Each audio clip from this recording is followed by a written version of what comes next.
haba rarara da kai nake yi, ka kulle ɗaki kana waka kana mamin kana tsalle a zuwan babu abin da ya dame ka, kuma wakan nan ta ɗan takarar gwamnan jihar Katsina ce Dr. Umar Dukwarata. Dukwarɗan nan bayan kai ni na san ba kayinsa, su yan Dukwarɗan sun san ba kayinsa, amma kayi shi ne dalilin ya ci albarkacin injiniya Muntari Sagir Malumfashi. Idan har ku injiniya Muntari Sagir Malumfashi zai ci albarkacin wannan waka, a ce mai girma zababben gwamnan jihar Kano Dr. Abdullahi Umar Ganduje bai ci arzikin ka zo kai dan takararsa da ya nuna dan jihar mu a jihar Kano Dr. Nasiru Yusuf Gawuna ba, sai ka je ka dige da can, to ka kaddara ma mai girma gwamna in baka yi dan albarkacinsa ba, ka yi dan albarkacin wanda yake taimakon ka a gwamnatin jihar Kano mai girma Alhaji Dr.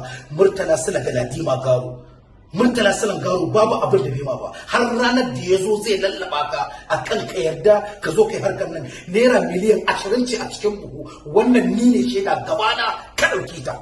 Ka kuma je ka karɓi kuɗin mai girma gwamna a matsayin za ka yi waƙar ɗan takarar gwamna Nasiru Yusuf Gawuna a lokacin dukkan abin ya zafi, ka haɗe kuɗin ka tafi da su, ka ce ba za ka yi shi ba. Mu 'yan jihar Kano raina muka yi, ka zagi mai girma Malik Ibrahim Shekaru duk lalacewarsa ɗan Kano ne muna ƙaunarsa. Ka zagi mai girma injiniya Dr. Rabi'u Musa Kwankwason na ɗan Kano ne muna ƙaunarsa. Yanzu ka zo ka zagi mai girma zababben gwamnan jihar Kano Dr. Abdullahi Umar Ganduje OFR Kadimul Islam, kuma galibin mu na addinin mu na musulunci na wannan yanki namu da muke ciki.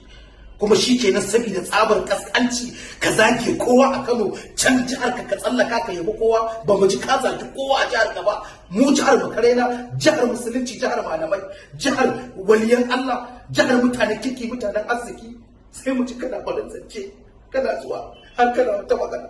Wallahi na rara sai tuna riga ka taka da kai duru uwa ga